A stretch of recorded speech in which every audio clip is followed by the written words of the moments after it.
In the aftermath of Germany's defeat in World War I, the country descended into chaos. Communists and nationalists were fighting. Both tried to seize power through revolutions. It was in this environment Adolf Hitler emerged as the leader of the newly formed German Workers' Party. Inspired by Mussolini's march on Rome the previous year, Hitler initiated his own coup, by trying to overthrow the Bavarian government of Gustav von Kahr, then march on Berlin. The coup famously failed, and Hitler was sentenced to prison. While serving his sentence in Landsberg Prison outside of Munich, Hitler, with the assistance of his companion and fellow Nazi Party member, Rudolf Hess, wrote a book outlining Hitler's political beliefs and his goals for Germany. This book might be the most infamous book ever written, and is known as Mein Kampf. My Struggle.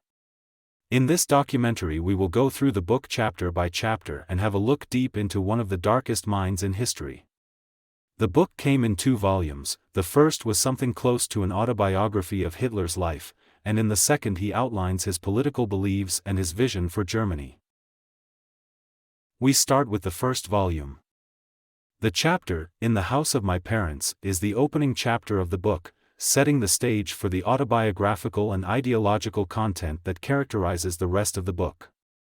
In this chapter, Hitler introduces himself by describing his early life, family background, and the formative experiences that influenced his development and later political views. Hitler begins by reflecting on his ancestry, emphasizing his German heritage and downplaying the Austrian influence, despite his Austrian birth. He portrays his father Alois as a stern, authoritative figure, a customs official who rose from a humble background through sheer will and hard work.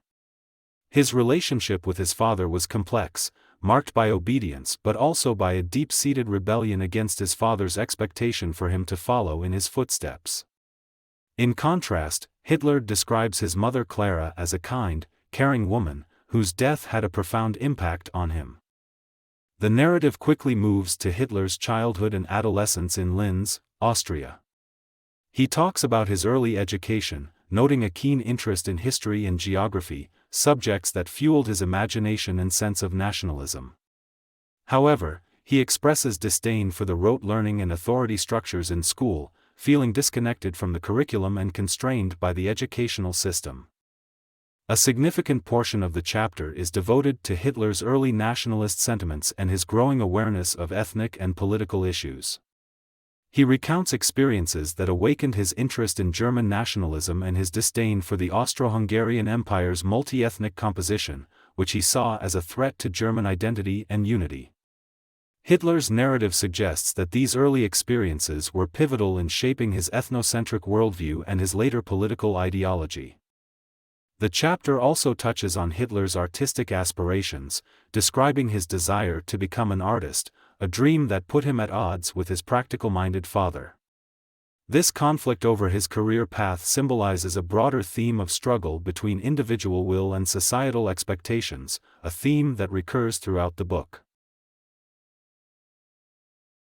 The chapter, "Years of Study and Suffering in Vienna," recounts a formative period in his life, detailing his experiences and struggles during his years in Vienna, which he portrays as both a time of hardship and ideological awakening. This phase is depicted as crucial in shaping Hitler's views on politics, society, and race. After the death of his parents, Hitler moved to Vienna with aspirations of becoming an artist. He describes his initial attempts to gain admission to the Vienna Academy of Fine Arts, where he faced rejection twice, a setback that he interprets as a significant personal and professional failure. Despite these setbacks, Hitler's time in Vienna is portrayed not just as a period of artistic struggle but as a critical phase of political and ideological education. Vienna, with its diverse population and vibrant political scene, becomes a backdrop against which Hitler develops his foundational beliefs. He describes being exposed to various political ideologies and movements, including Marxism, which he vehemently opposes. Hitler criticizes the Austrian Social Democratic Party, equating socialism with Marxism, and begins to articulate his own anti-Marxist, nationalist ideology. The chapter is notable for its early expressions of virulent anti-Semitism. Hitler recounts his initial encounters with Jewish people in Vienna, describing these experiences as eye-opening and leading to his belief in a Jewish conspiracy against the German people. His rhetoric escalates from personal distaste to ideological hatred, laying the groundwork for the anti-Semitic policies of the Nazi regime. Economic hardship is a recurring theme in this chapter. Hitler describes living in poverty, struggling to make ends meet through odd jobs and selling paintings. These hardships are depicted as further radicalizing him, reinforcing his disdain for the existing social order and fueling his ambition for political change. Another significant aspect of this chapter is Hitler's critique of the Habsburg monarchy and the multi-ethnic composition of the Austro-Hungarian Empire. He argues that the empire's diversity weakens the German element and advocates for a racially unified state. This stance reflects Hitler's broader ideological commitment to racial purity and nationalism, themes that become central to Nazi ideology. This chapter is critical for understanding the development of Hitler's political and racial ideologies. It illustrates how personal experiences of failure, poverty, and exposure to a multicultural environment contributed to his radicalization. This chapter portrays Hitler as a self-taught thinker who, through observation and study, arrives at the convictions that would later define his political career and the destructive policies of the Nazi regime. The chapter, General Political Considerations Based on My Vienna Period, serves as a critical junction where Hitler distills the lessons and ideological convictions he developed during his years in Vienna into a broader political philosophy. This period is depicted as not just a time of personal struggle, but as a crucible that forged his political and ideological worldview, deeply influencing the trajectory of his later actions and the ideological underpinnings of the Nazi movement.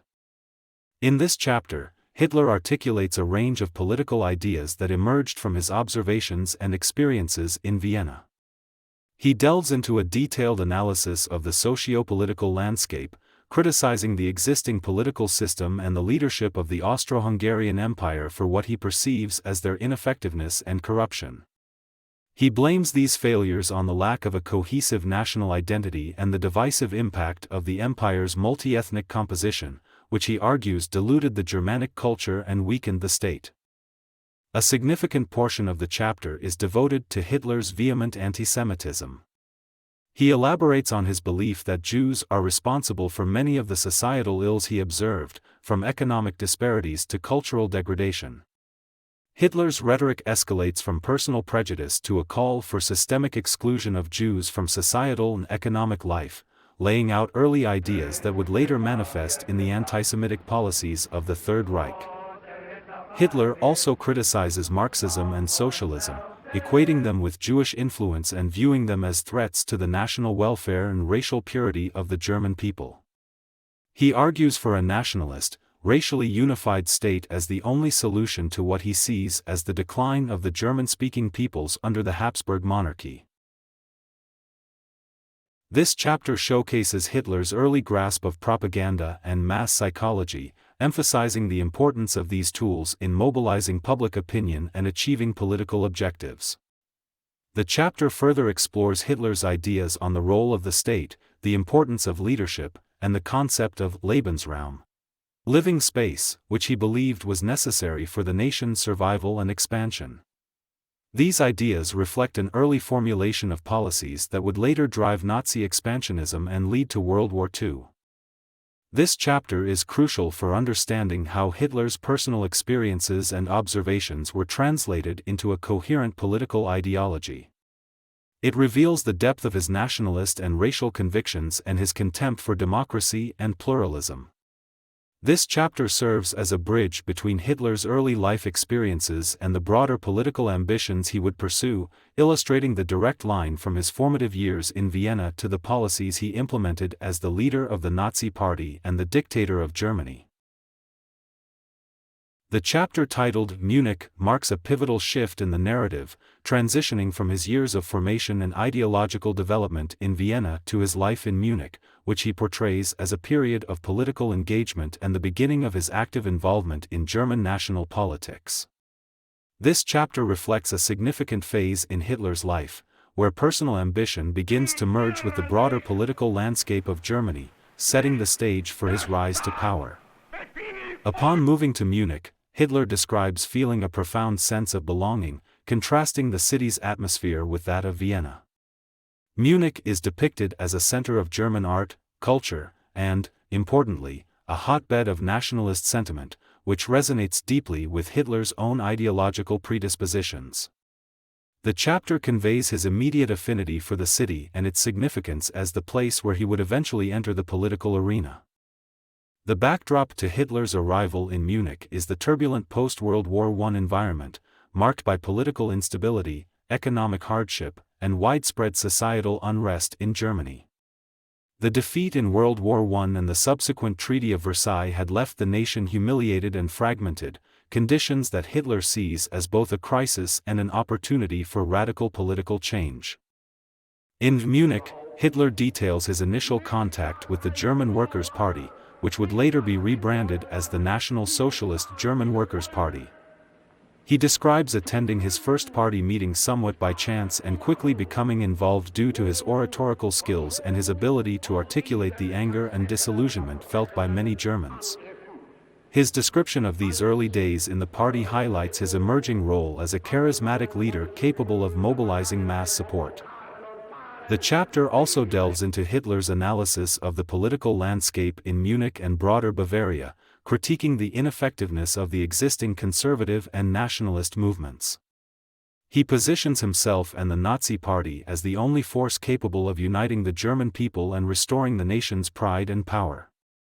This narrative reinforces Hitler's belief in his destiny to lead Germany, a conviction that becomes increasingly central to his identity and political activities.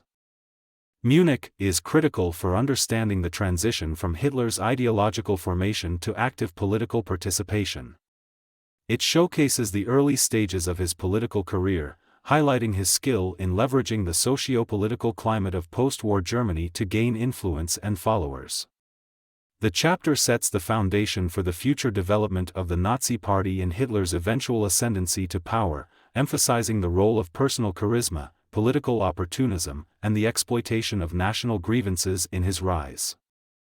In the chapter titled The World War, Hitler recounts his experiences during World War I, portraying this period as a defining moment in his life and a pivotal event that shaped his political ideology and ambitions. This chapter offers insight into how Hitler viewed the war, its impact on Germany, and its influence on his development as a future political leader. Hitler describes his initial reaction to the outbreak of World War I with a mixture of enthusiasm and patriotic fervor, volunteering to serve in the Bavarian army. He portrays the war as a noble struggle for the German nation, emphasizing his commitment and loyalty to Germany despite his Austrian citizenship. His recounting of the battlefield experiences emphasizes themes of camaraderie, sacrifice, and the harsh realities of war, aiming to showcase his personal bravery and dedication to the German cause. Throughout the chapter, Hitler reflects on the unity and purpose he felt during the war, contrasting this with the political and social fragmentation he observed in civilian life. He laments the eventual German defeat, which he interprets not as a military failure but as a betrayal by the civilian leadership and certain groups within Germany, particularly targeting Jews and Marxists for what he perceived as their undermining of the war effort and the national will. Hitler's narrative of the war years is interwoven with his evolving political ideology. He sees the conflict as a crucible that tested the German people, revealing both strengths and vulnerabilities. The defeat and the subsequent Treaty of Versailles are depicted as national humiliations that demanded redress and retribution, reinforcing his belief in the need for a strong, unified Germany free from the influences he deemed responsible for the nation's downfall. The chapter also delves into Hitler's disgust with the post-war Weimar Republic, which he views as weak, corrupt, and incapable of addressing the challenges facing Germany. He attributes the Republic's shortcomings to its democratic and parliamentary system, which he contrasts unfavorably with the unity and purpose he experienced during the war. This critique lays the groundwork for his advocacy of a totalitarian regime under a single, strong leader capable of restoring Germany's greatness. The World War is pivotal for understanding Hitler's transformation from a soldier into a political figure with a mission to lead Germany. It highlights how the war intensified his nationalism, anti-Semitism, and disdain for democracy, which would later become central tenets of his leadership. This chapter reveals the depth of Hitler's bitterness over the defeat and the peace settlement, serving as a catalyst for his subsequent political activism aimed at overturning the post-war order and reclaiming German pride and power. In the chapter, War Propaganda, Hitler provides a detailed analysis of the use and impact of propaganda during World War I, critiquing its implementation by the German Empire and contrasting it with what he perceived as the more effective use of propaganda by the Allies. This chapter is critical for understanding Hitler's views on the power of propaganda in shaping public opinion and mobilizing a nation for war, views that would later inform the Nazi Party's own propaganda efforts under his leadership. Hitler condemns the German war propaganda for its failure to emotionally engage the German populace and its lack of clear, compelling messaging. He argues that effective propaganda must not be aimed at intellectuals or those already convinced but rather at the masses, using simple, repetitive messages that appeal to emotions rather than reason. According to Hitler, the German propaganda efforts were too complex, too focused on factual correctness, and lacked the emotional simplicity and clarity that could galvanize public support and sustain morale during the war. In contrast, Hitler praises the Allies' propaganda for its psychological savvy, its focus on emotional appeal, and its relentless depiction of Germany as the aggressor. He believes that the Allies were successful in demoralizing the German people and the fighting troops, contributing significantly to the Allied victory by undermining German morale and unity.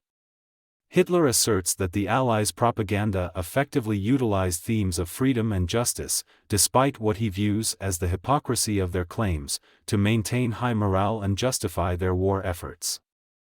The chapter goes beyond a mere critique of past propaganda efforts to lay out Hitler's own theory of propaganda, which emphasizes simplicity, emotional resonance, and the targeting of the masses. He advocates for propaganda that creates a stark, binary worldview, delineating clear friends and enemies, and rallying the population around a unifying cause. This approach reflects Hitler's broader disdain for parliamentary democracy and his belief in the necessity of a strong, centralized leadership capable of decisively guiding the nation. War propaganda is pivotal for understanding how Hitler viewed the intersection of psychology, media, and political power. He recognizes propaganda as a tool of immense political utility, capable of uniting a populace, shaping its perceptions, and directing its energies towards a common goal. This recognition would later be reflected in the Nazi regime's sophisticated use of propaganda to consolidate power, manipulate public opinion, and foster a cult of personality around Hitler himself. This chapter reveals the early formulation of ideas that would become central to Nazi propaganda strategies, including the use of scapegoating, the glorification of the state, and the vilification of perceived enemies.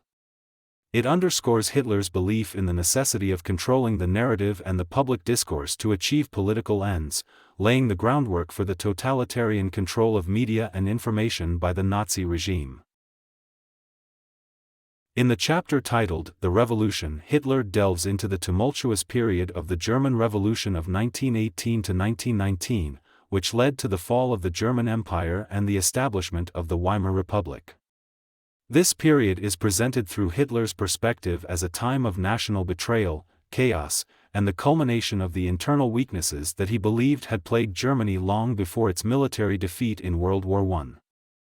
Hitler portrays the revolution as a stab in the back to the German military and the nation, orchestrated by Marxists, Jews, and other internal enemies who, in his view, capitalized on the war's hardships to undermine the German war effort and seize power.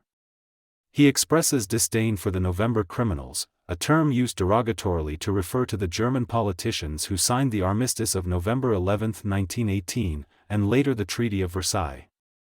According to Hitler, these actions were tantamount to national betrayal and set the stage for the humiliations that Germany suffered under the Treaty of Versailles. The chapter also details Hitler's personal disillusionment and anger at the collapse of the German Empire and the monarchical system, which he saw as the legitimate and natural form of German governance. He criticizes the ensuing democratic government for its perceived weakness and inability to defend German interests, framing the Weimar Republic as illegitimate and a failure from its inception. Hitler's narrative then shifts to the rise of leftist movements in Germany, particularly the Spartacist uprising in Berlin, which he describes with contempt.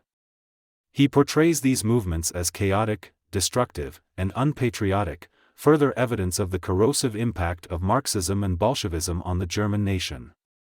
Hitler presents himself and the nascent Nazi movement as the antidote to this chaos, pledging to restore order, national pride, and the rightful place of Germany on the world stage. The chapter, The Revolution, serves several key purposes in Mein Kampf. It provides Hitler with a platform to further articulate his virulent anti-Semitism and anti-Marxism, linking these ideologies directly to Germany's post-war turmoil and presenting them as existential threats to the nation. Additionally, it allows Hitler to position himself as a visionary leader who understood the root causes of Germany's decline and who alone could reverse the nation's fortunes. This chapter is crucial for understanding the psychological and ideological underpinnings of Hitler's later actions and policies. By framing the revolution and the establishment of the Weimar Republic as the ultimate betrayal of the German people, Hitler sets the stage for his own political rise as the savior of the nation, promising to undo the perceived injustices of the post-war period and restore Germany to its former glory.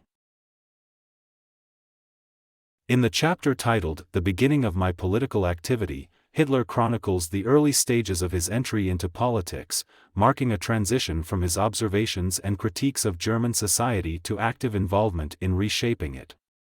This period is portrayed as the genesis of his political career, laying the groundwork for his future leadership of the Nazi Party and, eventually, Germany. After the disillusionment and turmoil following World War I and the German Revolution, Hitler found himself searching for a new purpose. His disdain for the Weimar Republic and the conditions imposed by the Treaty of Versailles fueled his desire for political engagement. He describes his initial reluctance to engage in politics, stemming from his view of the political landscape as corrupt and ineffective. However, his experiences and beliefs eventually compelled him to take action against what he perceived as the sources of Germany's decline. Hitler's narrative highlights a pivotal moment when he joined the German Workers' Party, DAP, later transformed into the National Socialist German Workers' Party, NSDAP, or Nazi Party. He portrays this decision as almost accidental, driven by a chance attendance at a party meeting where he felt compelled to speak out, revealing his oratorical talents and strong nationalist and anti-Semitic convictions. His involvement with the DAP is depicted as a turning point, where he began to see the potential for a political movement that could embody his vision for Germany. The chapter elaborates on Hitler's early efforts to shape the party's ideology and strategy, focusing on his emphasis on propaganda, the importance of a strong, centralized leadership, Führerprinzip, and the need for a clear enemy to unify against, principally, Marxists and Jews. He outlines his role in rebranding and expanding the party, adopting the swastika as its emblem, and formulating the 25-point program, which laid out the party's political agenda and ideological base. The Beginning of My Political Activity also details Hitler's views on the importance of public speaking and mass rallies as tools for gaining political support and spreading the party's message. He describes his efforts to build a loyal following, emphasizing the use of emotional appeal and simplistic messaging to resonate with the masses disillusioned by the existing political system and economic hardship. This chapter is critical for understanding the development of Hitler's political identity and the early strategies that would define the Nazi Party's rise to power. It shows how Hitler's personal experiences and ideological convictions drove him to pursue a path that would ultimately lead to his control over the party and, subsequently, the German state. His narrative frames this period as the laying of the foundation for a national revival, driven by a singular vision of racial purity, national unity, and territorial expansion. By detailing the inception of his political journey, Hitler sets the stage for the subsequent expansion of the Nazi movement, highlighting his role as the architect of a new political order aimed at overturning the Versailles Treaty, combating perceived internal enemies, and restoring Germany to greatness. This chapter underscores the blend of personal ambition, ideological zeal, and strategic calculation that characterized Hitler's approach to politics from the outset. In the chapter titled The German Workers' Party, Adolf Hitler delves into his early involvement with the German Workers' Party, DAP, which would later evolve into the National Socialist German Workers' Party, NSDAP, commonly known as the Nazi Party.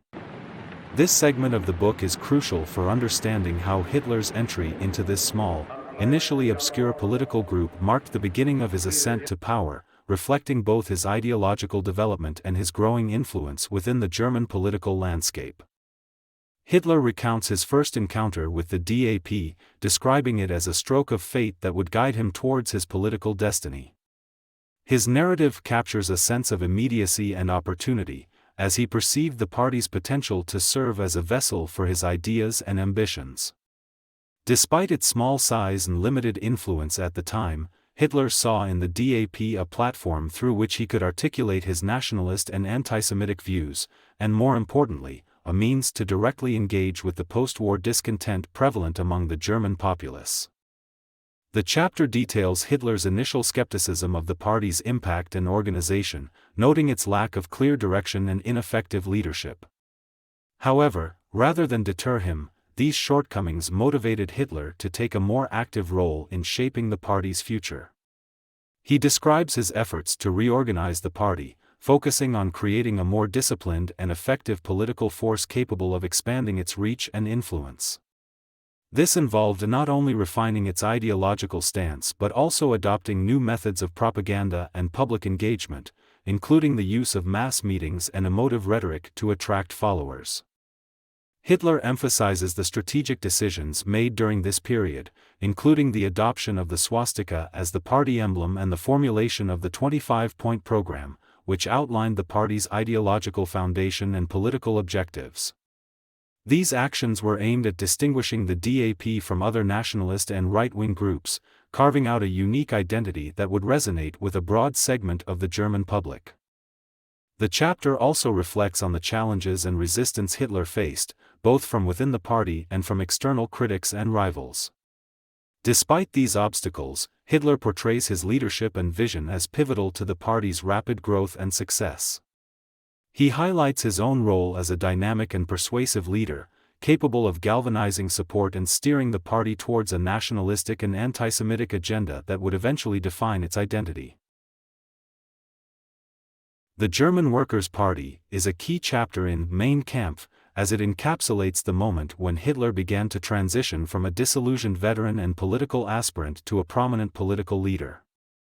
It showcases his strategic thinking, his ability to capitalize on the social and political unrest of the time, and his relentless pursuit of a vision for Germany that was radically nationalist and racially exclusive. Through his work with the DAP, Hitler set the foundation for what would become the Nazi movement, a transformation that would have profound and catastrophic effects on Germany and the world. This concludes the first volume of the book, which focused on Hitler himself and his political awakening in the aftermath of World War I. In the second volume of the book, Hitler goes deeper into the details of how he plans to turn the democratic Weimar Republic into a Nazi state. In the chapter titled Philosophy and Party, Hitler elaborates on the ideological foundation and strategic vision underpinning the National Socialist German Workers' Party, NSDAP, commonly known as the Nazi Party. This section is pivotal for understanding how Hitler sought to merge his philosophical beliefs with the practical objectives of the party, aiming to create a unified and ideologically coherent movement capable of seizing and maintaining power in Germany.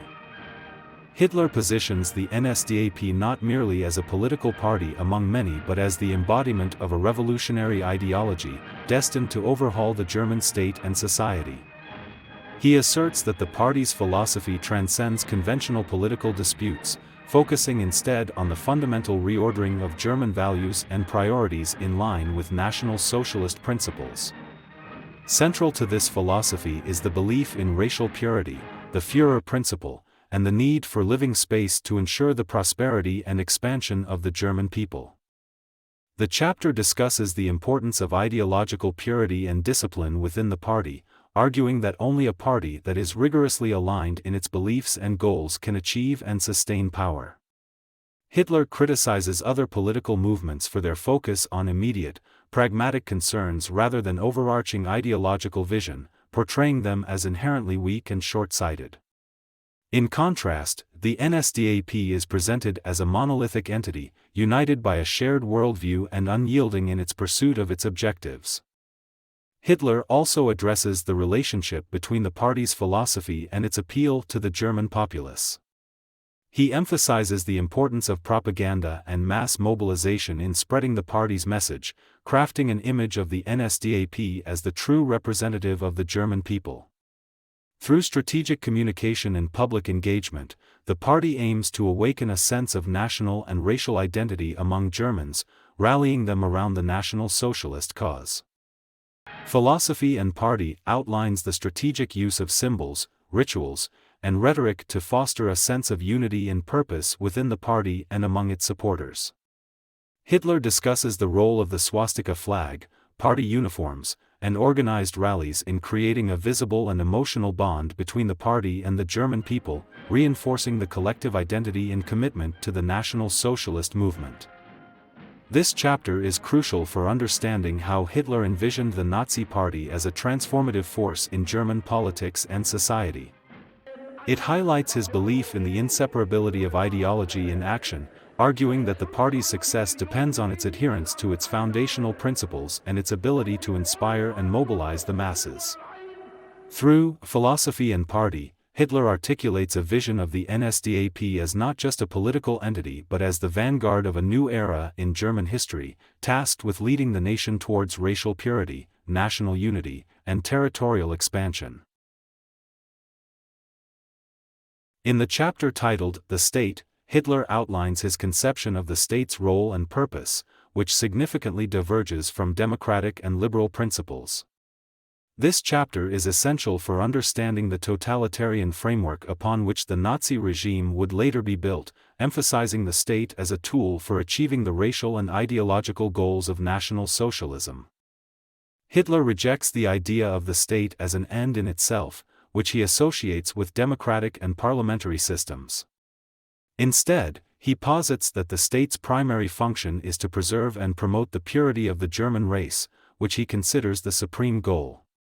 According to Hitler, the state should serve the interests of the Volk, the people, in a racial sense, facilitating the conditions necessary for its survival and improvement. This racialist view of statecraft underpins the exclusionary and genocidal policies the Nazis would later implement. The chapter elaborates on the leadership principle, Führerprinzip, advocating for a hierarchical, authoritarian structure where decisions are centralized in the hands of a single leader, or Führer. Hitler criticizes democratic systems for their emphasis on consensus and parliamentary debate, arguing that these lead to weakness and indecision. In his view, strong, decisive leadership is essential for the vitality and efficiency of the state, ensuring that it can act swiftly to protect and advance the interests of the Aryan race. Hitler also discusses the role of education and propaganda in shaping the citizenry to align with the state's goals. He believes that education should primarily inculcate loyalty to the state and adherence to its racial ideology, molding individuals to serve the collective interests of the nation. Propaganda, similarly, is seen as a crucial tool for maintaining the unity and purity of the national community, reinforcing the values and objectives of the National Socialist regime. The state reflects Hitler's vision of a totalitarian regime where the individual's rights and freedoms are subordinated to the state's racial and national objectives. The state, in Hitler's ideology, is the mechanism through which the German people can achieve their destiny, requiring a total alignment between the government's actions and the ideological tenets of National Socialism. This chapter is crucial for understanding the theoretical underpinnings of the Nazi state, which prioritized racial purity, expansionist ambitions, Lebensraum, and the consolidation of power in the hands of a dictatorial leader. Hitler's conceptualization of the state as a vehicle for racial ideology provides a chilling blueprint for the oppressive and murderous policies that would define the Third Reich, highlighting the dangers of a political system that places ideology above humanity. In the chapter titled Subjects and Citizens, Hitler delineates his views on the distinctions between what he considers to be subjects and citizens within a state, further elaborating on his ideology regarding governance, societal structure, and the role of individuals within the nation. This segment is crucial for understanding the hierarchical and exclusionary nature of the society Hitler envisioned, where rights and responsibilities are distributed based on racial and ethnic criteria. Hitler argues that not all individuals living within a state's borders are equal in status or rights. He makes a clear distinction between those he considers full citizens, who are entitled to the full range of political and civil rights, and subjects, who reside in the state but are not entitled to these rights due to their racial or ethnic background. According to Hitler, full citizenship is reserved for those who are of Aryan descent, reflecting his racial ideology that prioritizes the purity and supremacy of the Aryan race. The chapter emphasizes the importance of blood and race as the criteria for citizenship, with Hitler asserting that only those of pure Aryan blood should be considered true citizens of the state. These citizens are vested with the rights and responsibilities of shaping the nation's future, including participation in the political process and serving in the military. In contrast, individuals who do not meet these racial criteria are relegated to a lower status, with limited rights and no say in the governance of the state. Hitler's discussion extends to the implications of this division for the structure and function of the state. He envisions a hierarchical society where the citizens are entrusted with the leadership and direction of the nation, while subjects are essentially disenfranchised. This framework is intended to ensure the dominance of the Aryan race and the implementation of policies aimed at preserving racial purity and expanding the living space for the German people. The chapter also explores the concept of honor as a central criterion for citizenship. Hitler posits that honor, derived from one's service to the nation and adherence to its racial laws, is a key determinant of an individual's status within the state. This concept serves to reinforce the exclusionary nature of Hitler's vision, where only those who conform to the racial and ideological standards set by the state are recognized as full members of the community. Subjects and Citizens is a revealing chapter that highlights the deeply discriminatory and authoritarian underpinnings of Hitler's political and social philosophy. It showcases his intention to create a society where rights are contingent upon racial purity, furthering his agenda of anti-Semitism and racial discrimination. This ideological stance laid the groundwork for the oppressive policies and atrocities committed by the Nazi regime, including the deprivation of rights for Jews, Romani people, and other groups deemed racially or ethnically inferior. In the chapter titled Personality in the Conception of the Folkish State, Hitler outlines his vision for the ideal state, emphasizing the role of individual leadership and the racial underpinnings of the nation. This chapter is key to understanding Hitler's fusion of personal dictatorship with the broader ideological framework of the Nazi worldview, particularly its emphasis on racial purity and national unity. Hitler begins by critiquing democratic and parliamentary systems, which he argues dilute leadership and responsibility through collective decision-making. In contrast, he advocates for a state structure centered around the principle of individual leadership, or the Führerprinzip. According to Hitler, effective governance and the realization of the national will can only be achieved through the unchallenged authority of a single leader who embodies the collective aspirations and moral convictions of the people. This leader, endowed with exceptional qualities and decisive will, is responsible for guiding the state toward its destiny. Central to the chapter is the concept of the Folkish state, which represents an idealized nation-state organized around the principles of racial purity and cultural homogeneity. Hitler argues that the strength and vitality of a nation are contingent upon maintaining the purity of its racial stock.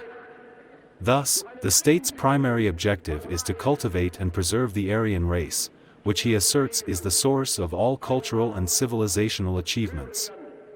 To achieve this, Hitler outlines various policies and measures, including strict controls on immigration, the prohibition of marriage between Germans and members of inferior races, and the promotion of policies that encourage the growth of the Aryan population. Education and culture are also to be harnessed to serve the racial state, with a focus on instilling a sense of racial consciousness and national pride in the youth. The chapter also reflects Hitler's belief in the natural hierarchy of races and the necessity of securing living space for the German people to thrive. He envisions the Folkish state as an expansive entity, capable of supporting its population and asserting its power on the international stage.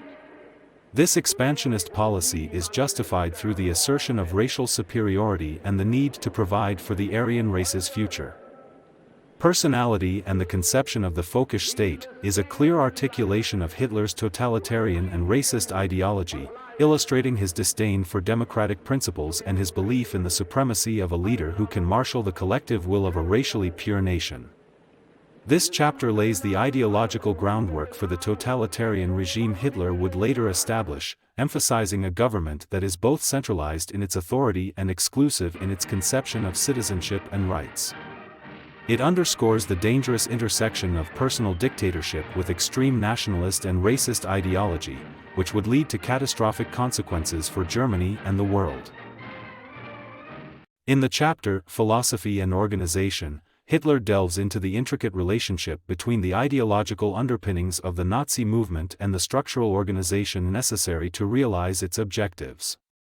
This chapter is pivotal for understanding how Hitler envisioned the translation of the party's philosophy into actionable strategies, ensuring the effective mobilization and coordination of its members towards achieving the overarching goals of National Socialism. Hitler emphasizes the importance of a solid ideological foundation, arguing that a political movement's success is contingent upon the clarity and conviction of its core beliefs. He insists that the Nazi Party's strength derives from its adherence to a well-defined worldview, centered around racial purity, national renewal, and the rejection of democracy and Marxism. According to Hitler, the party's philosophy serves not only as a guide for action but as a binding force that unites its members under a common cause. However, Hitler also recognizes that ideology alone is insufficient for the attainment of political power. The chapter outlines his approach to organizational structure, which he believes should be both hierarchical and highly disciplined to ensure efficiency and loyalty. The Führerprinzip, or leadership principle, is highlighted as the cornerstone of the Nazi Party's organization, dictating that decisions flow from the top down and emphasizing the absolute authority of the leader. Hitler discusses the strategic development of the party's apparatus, including the establishment of various subdivisions and affiliated organizations designed to infiltrate all sectors of German society. He stresses the need for rigorous training and indoctrination of party members to maintain ideological purity and operational effectiveness. This includes the use of propaganda to shape public opinion and recruit new members, as well as the formation of paramilitary units to defend the party against its adversaries and project strength. The chapter also addresses the challenges of growing the party while maintaining unity and discipline. Hitler acknowledges the dangers of internal dissent and the dilution of the party's message, advocating for strict control over membership and the expulsion of those deemed unfit or disloyal. He views the party as an elite vanguard of the German people, tasked with leading the nation towards its destiny, and therefore believes that only the most dedicated and ideologically aligned individuals should be allowed to serve within its ranks. Philosophy and organization is key to understanding Hitler's vision for the Nazi Party as a highly structured, ideologically driven movement capable of seizing and wielding power. It illustrates his belief in the interdependence of philosophical conviction and organizational discipline, arguing that the success of the party, and ultimately the realization of the National Socialist state, depends on the seamless integration of the two. This chapter lays the groundwork for the methods by which the Nazi Party would rise to prominence, reflecting Hitler's strategic approach to combining ideological indoctrination with effective political and paramilitary organization. In the chapter titled The Struggle of the Early Period, The Significance of the Spoken Word, Hitler reflects on the foundational years of the Nazi Party and underscores the pivotal role of oratory in shaping the movement's trajectory. This chapter offers insight into Hitler's personal involvement in the party's early development and his strategic use of speech to galvanize support, propagate the party's ideology, and combat adversaries. Hitler presents the spoken word as an indispensable tool in the arsenal of political struggle, particularly for a nascent movement like the Nazi Party, which lacked the financial resources and media access enjoyed by more established parties. He describes his early realization that persuasive and passionate oratory could have a profound impact on the masses, enabling the party to expand its base and influence public opinion. The chapter details Hitler's own efforts to refine his speaking skills, portraying him as a self-taught orator who learned through trial and error the art of captivating and swaying audiences. He emphasizes the importance of direct communication with the people, arguing that speeches allow for an immediate and emotional connection that written propaganda cannot replicate. According to Hitler, the ability to articulate the party's goals and values in a clear, compelling manner was crucial in winning over converts and solidifying the movement's ranks. Hitler also discusses the strategic aspects of his public speaking engagements, including the selection of topics, the tailoring of messages to different audiences, and the use of rhetorical techniques to evoke strong emotional responses. He highlights the significance of these rallies in building a sense of community and collective identity among party members and sympathizers, fostering a shared commitment to the Nazi cause. Moreover, the chapter recounts specific challenges faced by Hitler and the party during their early public engagements, including disruptions by opponents and the need to ensure the safety and order of events. Hitler describes the establishment of the Sturmabteilung, SA, or Storm Detachment, as a paramilitary wing to protect meetings and intimidate rivals, showcasing his approach to dealing with opposition through a combination of persuasive speech and physical presence. The struggle of the early period, the significance of the spoken word, illustrates Hitler's strategic emphasis on oratory as a means to overcome the limitations faced by the Nazi Party in its early years. It reflects his belief in the power of personal charisma and rhetorical skill in mobilizing a political movement and laying the groundwork for its future success. This chapter not only highlights the centrality of Hitler's public speaking to the rise of the Nazi Party but also underscores the role of communication in shaping political realities and influencing the course of history. In the chapter titled "The Struggle with the Red Front," Hitler recounts the Nazi Party's confrontations with communist and socialist groups in Germany during its formative years. This section is pivotal for understanding the early dynamics of political conflict that shaped the Nazi movement's identity and strategies, as well as Hitler's portrayal of the party as a bulwark against the spread of Bolshevism and Marxism within Germany. Hitler describes the period as marked by intense ideological and sometimes violent clashes between the Nazis and their leftist adversaries, whom he collectively refers to as the Red Front. He characterizes these confrontations as existential struggles, framing the Nazi Party's mission in terms of defending German culture, society, and the nation itself from the perceived threat of communist revolution and anarchy.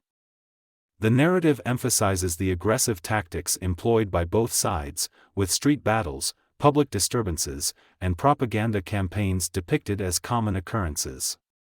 Hitler uses these accounts to highlight the bravery and sacrifice of Nazi Party members who confronted their opponents, portraying them as martyrs for the cause of national rejuvenation and racial purity. Central to Hitler's argument in this chapter is the claim that the German government and the Weimar Republic were either unable or unwilling to counteract the threat posed by communist and socialist movements effectively. He criticizes the existing political order for its perceived weakness and indecision, arguing that this vacuum of leadership necessitated the rise of the Nazi Party as the only force capable of saving Germany from descending into Bolshevik chaos. Moreover, Hitler discusses the strategic importance of winning over the working class from the communist and socialist movements, aiming to position the Nazi Party as the true representative of the German workers' interests. He outlines efforts to appeal to this demographic, emphasizing nationalist and anti-Marxist rhetoric while promising economic and social renewal. The struggle with the Red Front also serves to justify the Nazi Party's emphasis on paramilitary organization and discipline, as seen in the development of the Sturmabteilung, which Hitler presents as a necessary response to the violent tactics of the communist and socialist groups. The chapter portrays the establishment of the SA not just as a measure for protecting Nazi rallies and members, but as a symbol of the party's commitment to direct action and its readiness to fight for control of the streets. This chapter is key to understanding the early Nazi narrative of victimhood and struggle, which played a significant role in the party's self-image and propaganda. By framing the conflict with the Red Front as a dire threat to Germany, Hitler sought to legitimize the party's more aggressive tactics and its rejection of democratic norms. It reflects the broader themes of Hitler's worldview, where political engagement is cast in terms of existential battle and ideological purity, setting the stage for the future escalation of political violence and the consolidation of Nazi power.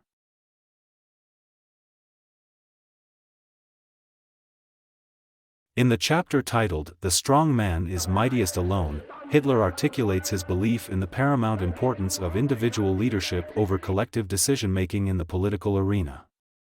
This section underscores Hitler's disdain for parliamentary democracy and collaborative governance, advocating instead for a centralized, autocratic system led by a single, powerful leader.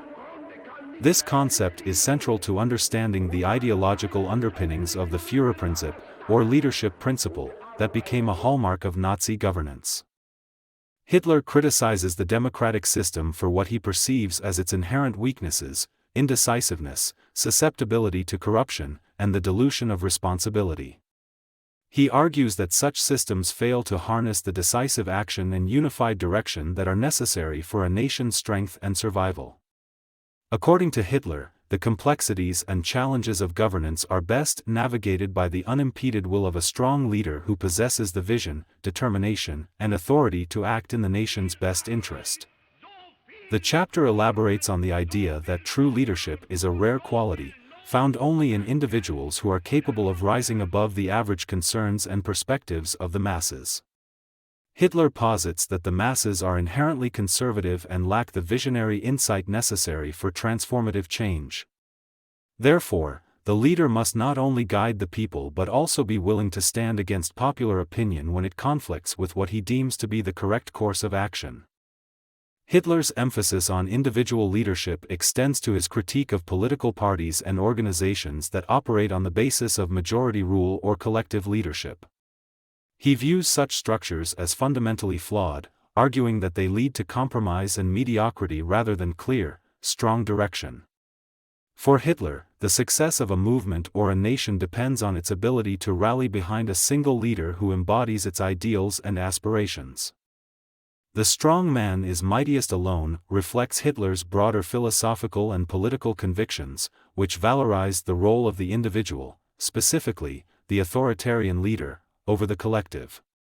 This chapter serves as a justification for the centralized control and dictatorial powers that Hitler would later assume as the Führer of Nazi Germany.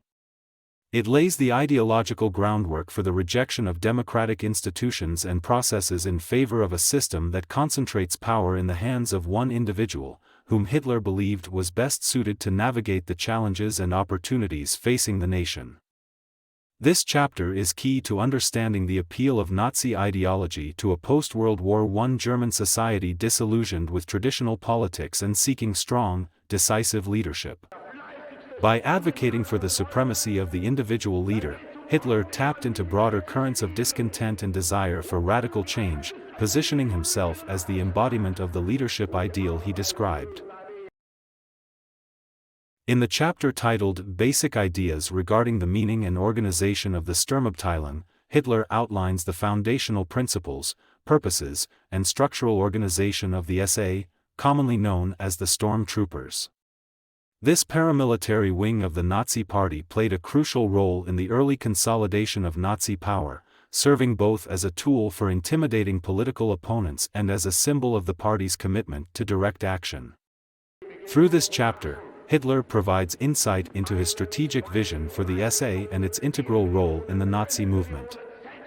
The SA was conceptualized as a force that would embody the militant spirit of the Nazi Party, standing in stark contrast to the perceived weakness and indecisiveness of the Weimar Republic's political system. Hitler emphasizes the importance of strength and unity within the SA, viewing it as a manifestation of the party's will to power and its rejection of the existing social and political order.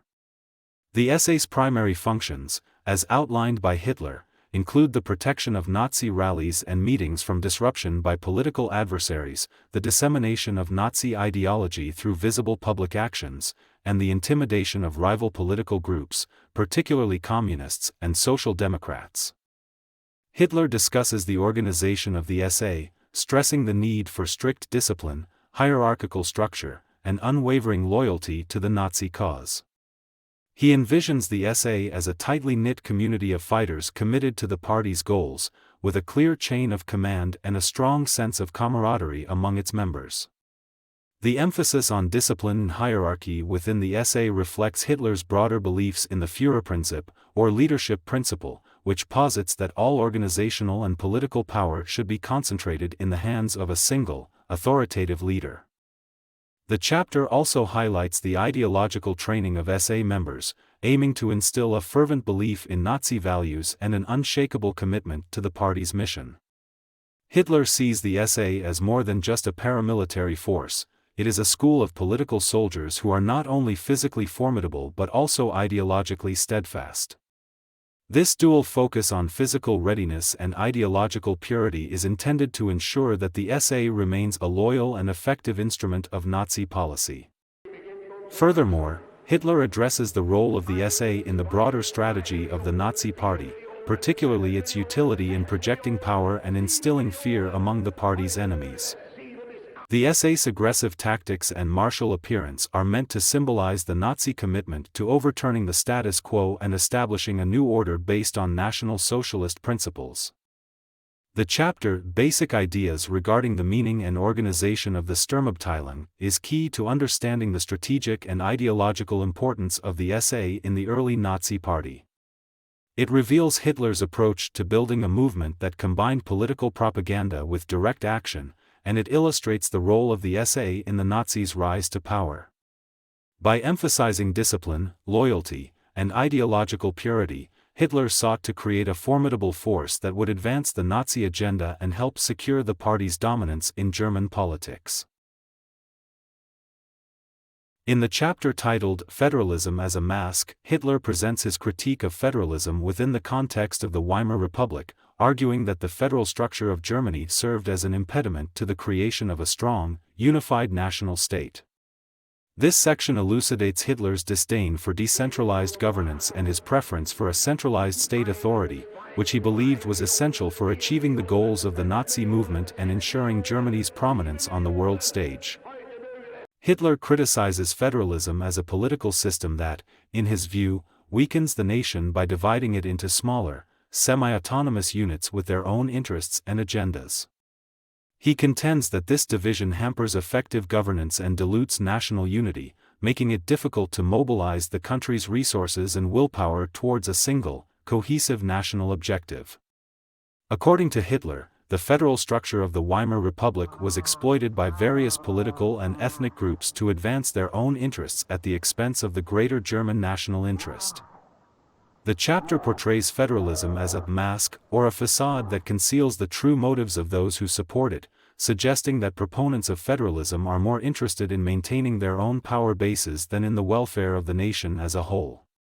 Hitler accuses these entities, including political parties and regional leaders, of using federalism to obstruct the centralization of authority, which he sees as necessary for the implementation of his vision for Germany.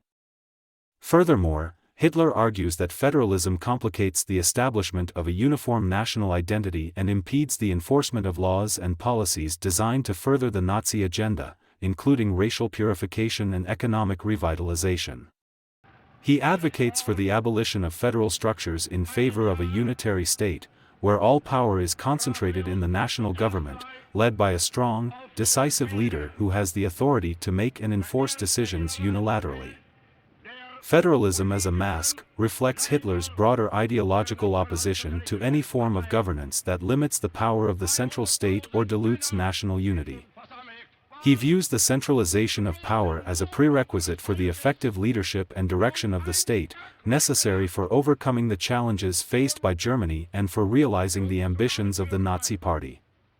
This chapter underscores Hitler's commitment to the dismantling of the Weimar Republic's federal system in favor of a totalitarian regime that consolidates all authority in the hands of the Nazi leadership. The chapter is key to understanding Hitler's political strategy and his conceptualization of the state, revealing his manipulative approach to dismantling existing governance structures under the guise of national unity and strength. It illustrates the inherent tension in Nazi ideology between the desire for a unified national identity and the authoritarian impulse to centralize power and suppress dissent, setting the stage for the radical transformation of the German state under Nazi rule. In the chapter titled Propaganda and Organization, Hitler begins by emphasizing the importance of propaganda in shaping the political landscape and influencing the masses.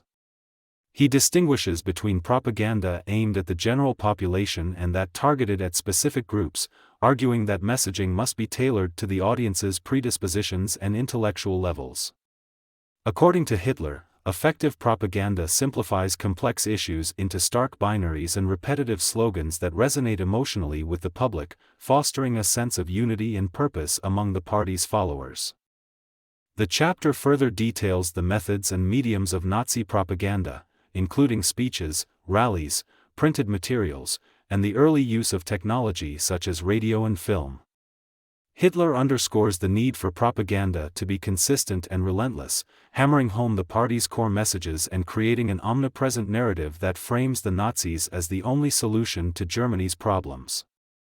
On the organizational front, Hitler outlines the hierarchical and disciplined structure of the Nazi Party, which was designed to ensure loyalty, efficiency, and the effective execution of the party's agenda. He discusses the significance of the leadership principle, which posits absolute authority at the top with delegated responsibilities down the ranks. This structure, Hitler argues, mirrors the natural order and ensures decisive action and unity of purpose. Hitler also addresses the role of the SA and other party organizations in projecting power, protecting party events, and intimidating opponents. He views these groups as both practical tools for enforcing the party's will and symbolic representations of the Nazi movement's strength and determination. The chapter, Propaganda and Organization, illustrates Hitler's strategic thinking regarding the use of mass communication and structured hierarchy to advance the Nazi Party's goals. He presents propaganda as the engine of public persuasion and organizational discipline as the backbone of the party's operational effectiveness. This dual focus on ideology dissemination and organizational control highlights Hitler's approach to power, manipulating public perception while maintaining a tight grip on the party apparatus. This section is key to understanding the mechanisms through which the Nazis rose to prominence in Germany, showcasing how Hitler combined psychological manipulation with strict party discipline to create a potent political force. It reveals the calculated methods used by the Nazis to exploit societal discontent, propagate their worldview, and mobilize a mass movement that would ultimately lead to their ascension to power. In the chapter titled The Trade Union Question, Hitler addresses his perspective on trade unions and their role within the economic and political landscape of Germany. This section is crucial for understanding Hitler's approach to labor, the working class, and how these views were integrated into the broader Nazi ideology and strategy for consolidating power. Hitler critiques traditional trade unions, accusing them of being too closely aligned with Marxist principles and the interests of the political left, which he argues work against the national interest and the unity of the German people. He sees these organizations as divisive, fostering class conflict rather than national solidarity, and as instruments used by Jews and communists to undermine the German economy and state. Despite his criticism of existing trade unions, Hitler recognizes the importance of the working class's support for the Nazi movement. He proposes a new type of labor organization that would replace the traditional trade union model. These new entities would not only address workers' economic concerns but also indoctrinate them with National Socialist ideology, thereby integrating the working class into the Nazi vision for Germany. Hitler envisions these organizations as being under the party's control, functioning to eliminate class struggle and create a harmonious relationship between workers and employers. This approach is part of a larger strategy to unify all Germans under a single national community, transcending class differences and focusing on shared racial and national identity. The chapter also delves into the broader Nazi economic and social policies intended to appeal to workers, such as promising to eliminate unemployment, improve labor conditions, and promote social welfare programs. Hitler's goal is to co-opt the working class, redirecting their grievances from a class-based framework to a nationalistic and racial one. The trade union question reflects Hitler's manipulation of labor issues to serve the Nazi agenda, aiming to dismantle the existing trade union movement and replace it with a system that aligns workers' interests with the party's goals. By doing so, Hitler sought to neutralize a potential source of opposition and secure the loyalty of the working class, an essential demographic for the consolidation of Nazi power. This chapter is key to understanding the Nazi strategy of co-option and control in relation to labor and the working class, showcasing how Hitler planned to integrate economic and social policies within the framework of National Socialist ideology. It highlights the regime's intention to commandeer the mechanisms of worker representation and welfare, ensuring that all aspects of German society were aligned with the goals of the Nazi state. In the chapter titled German Alliance Policy After the War, Hitler critiques the diplomatic strategies and alliance policies pursued by Germany in the aftermath of World War I. This section offers insight into Hitler's perspective on international relations and his vision for Germany's position on the global stage. Through his analysis, Hitler outlines his objections to the Weimar Republic's foreign policy decisions and presents his blueprint for how Germany should navigate its diplomatic endeavors to restore its power and prestige. Hitler lambasts the post-war German leadership for what he perceives as their failure to protect national interests and their inability to understand the dynamics of international power politics. He argues that the Treaty of Versailles, which imposed harsh penalties and territorial losses on Germany, was a direct consequence of inept diplomacy and a lack of strategic foresight. According to Hitler, the treaty not only weakened Germany but also humiliated the nation, making recovery and reassertion on the international scene a paramount goal. Central to Hitler's critique is the belief that Germany's post-war alliance policy was overly conciliatory and demonstrated a dangerous willingness to comply with the dictates of foreign powers, particularly those of France and Britain. He condemns the Weimar Republic's reliance on appeasement and its efforts to gain favor through compromise, viewing these tactics as signs of weakness that invited further exploitation and disrespect from other nations. Hitler advocates for a radical shift in Germany's foreign policy, emphasizing the need for a strong, assertive stance that prioritizes the reclamation of lost territories and the re-establishment of Germany as a dominant force in Europe. He calls for the repudiation of the Treaty of Versailles, the rebuilding of Germany's military capabilities, and the pursuit of strategic alliances that can support Germany's interests against its enemies, particularly the Soviet Union and the Western powers. Moreover, Hitler stresses the importance of racial and ideological compatibility in determining Germany's allies, suggesting that alliances should be based on shared values and common goals, rather than mere convenience or temporary geopolitical considerations.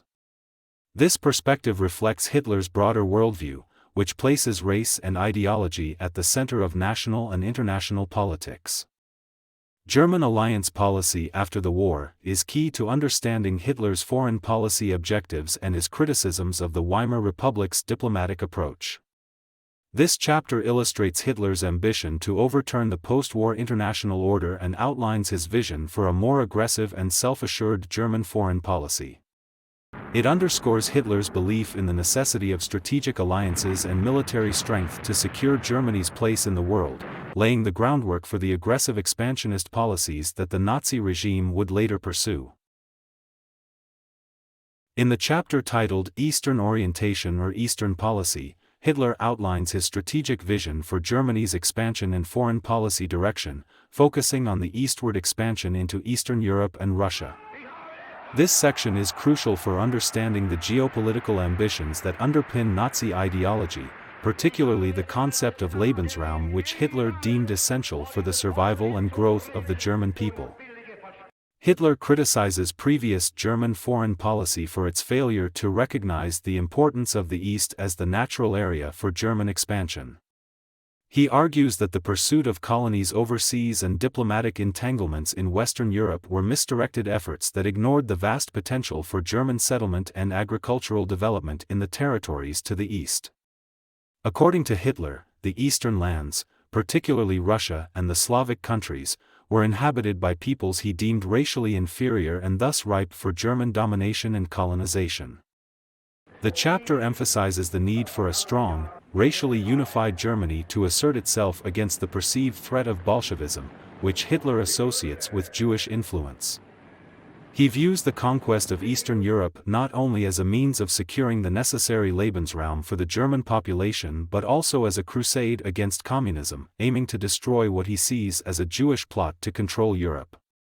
Hitler's vision for the Eastern policy includes the Germanization of captured territories, the displacement or subjugation of native populations, and the establishment of a new order based on racial hierarchy, with the German people at its apex.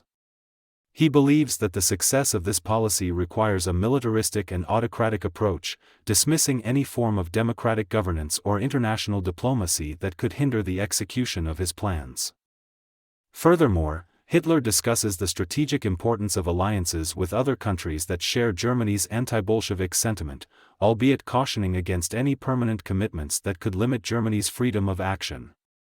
His ultimate goal is the creation of a vast German empire in Europe, stretching from the Atlantic to the Urals, which would ensure the nation's prosperity and secure its position as a world power. Eastern orientation or Eastern policy is a key chapter for understanding the aggressive imperialist and racial policies that would later define the Nazi regime's actions, leading to World War II and the horrors of the Holocaust. It reveals Hitler's expansionist ideology and his contempt for the Slavic peoples, setting the stage for the catastrophic military campaigns and genocidal practices undertaken by the Nazis in Eastern Europe. This chapter underscores the dangerous intersection of racial ideology and geopolitical ambition that characterized Hitler's vision for the future of Germany and Europe.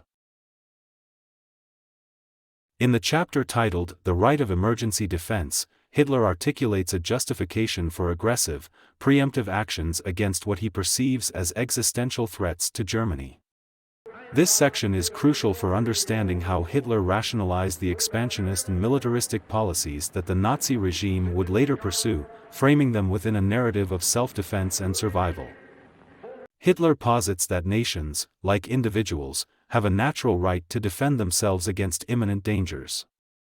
He extends this concept to argue for the legitimacy of preemptive strikes against other nations or groups that he believes pose a threat to the German people's security or racial purity. According to Hitler, the so-called threats from these nations or groups justify not only defensive but also offensive measures to neutralize them before they can harm Germany. The chapter underscores Hitler's belief in a hostile and competitive international environment, where the survival of the fittest applies not only to natural selection but also to the relationships between nations. He views history as a constant struggle for dominance, territory, and resources, suggesting that only the strongest and most ruthless nations can thrive. Within this worldview, preemptive action and territorial expansion are portrayed as necessary for the nation's survival and prosperity. Hitler uses this framework to rationalize his ambitions for territorial expansion, particularly towards the east, as mentioned in his Lebensraum policy. He argues that Germany's need for land and resources, coupled with the perceived threat from neighboring countries, especially those under Bolshevik influence, grants Germany the right to secure territory by any means necessary. The right of emergency defense also reflects Hitler's manipulation of legal and moral concepts to serve his ideological goals. By framing preemptive aggression as a form of self-defense, Hitler seeks to provide a veneer of legitimacy to his plans for war and conquest. This rationalization plays into the broader Nazi narrative of Germany as a victim of international conspiracies and unjust treaties, which Hitler claims to counteract through his policies. This chapter is key to understanding the ideological underpinnings of the aggressive foreign policy and military strategies employed by the Nazi regime. It reveals how Hitler sought to justify the annexation of territories, the persecution of perceived enemies, and the preparation for war under the guise of national defense and racial survival. The right of emergency defense illustrates the dangerous logic that would lead to the expansion of Nazi aggression and ultimately contribute to the outbreak of World War II. As our journey through the pages of Mein Kampf comes to a close, we emerge with a deeper understanding of the dark ideology that fueled one of history's most devastating regimes. Adolf Hitler's manifesto laid bare his vision for Germany and the world, a vision built on hate, division, and a ruthless quest for power. Through the exploration of each chapter, we've seen how ideas, when unchallenged and allowed to fester, can lead to unimaginable consequences.